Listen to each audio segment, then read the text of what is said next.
Hey guys, Smitty and Tim from the morning show, Smitty in the Morning. And when I say it, we were lucky enough to get a Zoom interview with Wolfgang Van Halen. Shout out to Guy Dark for hooking that up, by the way. Helped us get him on the line, and Yeah, Zoom has kind of changed the way these things work, and it's gonna be cool.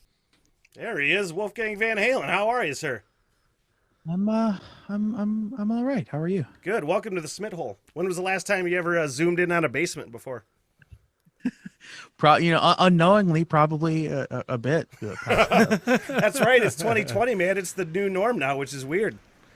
It's got to be the weirdest. It's got to be the weirdest debut album, sort of promotional tour that you can imagine doing. Like for a debut album, you go out and you end up talking about something other than your music. I feel like a lot of people want to talk about your dad, rightfully so. But it's got the only other weird promotional tour for an album I can think of, a debut, would be like the Foo Fighters, because it was right after Kurt Cobain passed away. So I mean, it's got to be a weird tour, right?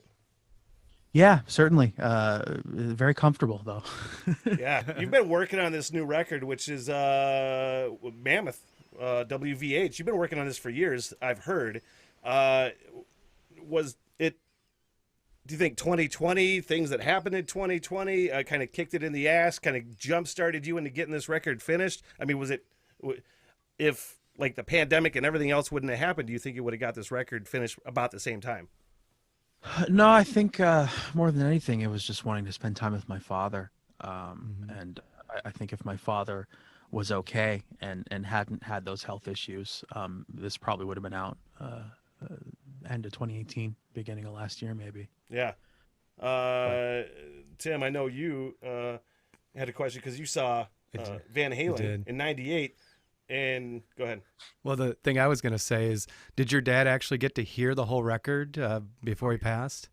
Yeah. Oh, that's all he wanted to listen to. He was he was so proud. He loved it. That's awesome. Well, the story Smitty was talking about is, I remember about '98, I saw Van Halen with Gary Cherone, and the opening band was this band I didn't really know much about, and it was kind of like, I wish they'd get it over with so we could see Van Halen. Well, that band turned out to be Creed, and then I know you have played with Tremonti for a long time, and did you meet them when you were a little kid? Maybe? I have no I have no idea. Well, you've definitely met, I'm sure, you had to be a young guy running around backstage just meeting all these different bands. Yeah. Yeah, that tour is really at the edge of my memory. I can remember some memories from the 2004 tour, but '98, that was a long time ago. You were about 7, so yeah. Obviously, you played with Tremonti, and did you play with Miles Kennedy at all? Did you play a Miles Kennedy record? No, I played on Clint Lowry's solo album. Yeah. You played bass on those albums, and then bass, obviously, with Van Halen, that you were in the band for 13, 14 years. Do you think? I feel like that's a surprising instrument for a lot of people, for obvious reasons. But you got a really cool take on the bass from what I've read. Very, very cool, like almost a Lemmy style and rhythm guitar playing for bass, which is really cool. Yeah. Dad would call me. He would say I played lead bass. Yeah, Lead bass. Rhythm and lead bass is what he would call it. But yeah, I think maybe just because playing with a pick, it's a bit more aggressive of a sound. So tell me about the record. Obviously, we've heard Distance, and it's great. Obviously, came out as a tribute and wrote it as a tribute to your father. But the record in general, like, what are we expecting to hear? What kind of sounds are we expecting to hear? Because, I mean, the rhythm section caught me right away. Yeah, I think with Distance, people who have been, I've been so surprised at the response to Distance that I think people who like that song will definitely be happy to hear certain sounds like that. But overall, it's definitely more of a hard rock type of record. Now, obviously, this would, count for when you were a younger person growing up, a younger musician growing up. But, I think about when your dad, so to speak, is giving you songwriting advice or any kind of musical advice. And, it's got to be those dad moments where you're like, I don't want to hear dad telling me anything. Was there like an aha moment for you where you heard a Van Halen song or you saw him play or anything like that where you were just, oh, it's an aha moment. I totally realize what everybody's talking about right now, where this guy is just such a virtuoso musician. So then it was like he's giving you musician advice rather than fatherly advice. Well, yeah, he never really stepped on my toes much when it came to my own musical evolution. If that's hard to believe, he never really tried to guide me or steer me in a certain light, or even down the road of playing music. Like it was kind of he taught me how to play Highway to Hell like on like magazines. He was like, if you can do it with your hands and your foot. And the second he realized I could do it, he was like, oh, I'm getting you a drum kit, and he got it for my That's birthday. awesome.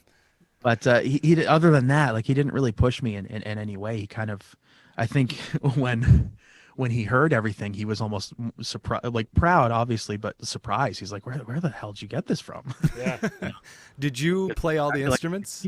Yeah, the whole album, everything. Everything is you. Played and written. Yeah. That is awesome. Now, when you picked up instruments as a young kid, like you were saying, your dad got you the drum kit and said, wow, you can do it. How many instruments can you play? Enough.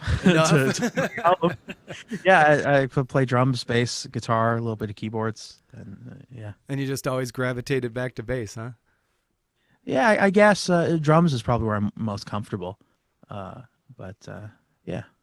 Right on. Do you have any musicians lined up for whenever start going out on tour again and playing shows? You gonna make Tremonti go out on tour with you? Yeah, I've actually had a band since 2018. Oh yeah. And Dad would come to the rehearsals, so he loved it and had a great time. My drummer is Garrett Whitlock, who I played with in Tremonti. Okay. Guitar player Frank Sidoris, who plays with Miles Kennedy / Miles Kennedy and the Conspirators. And Ronnie Ficcaro is a bass player. He played with Falling in Reverse. So just 3 awesome dudes, awesome players, and we're super stoked to get out there. All right, man. Well, Mammoth WVH. There's no release date on that yet. We know it's 2021, right? Yeah, Cool. You'll hear it next year. All right. Mammoth WVH out soon. And dude, Distance is awesome. We can't wait to hear the rest of the album. Dude, Wolfgang Van Halen, honestly can't thank you enough. He can't wish you any better than we are, man. We wish you nothing but success and make good rock and roll, man. Thanks so much for having me, man. It's a pleasure. Hope to meet you on the other side of all this stuff. Let's do it anytime. Thank you. Next year, we'll do it. Take it easy, Wolfie. Thanks, man.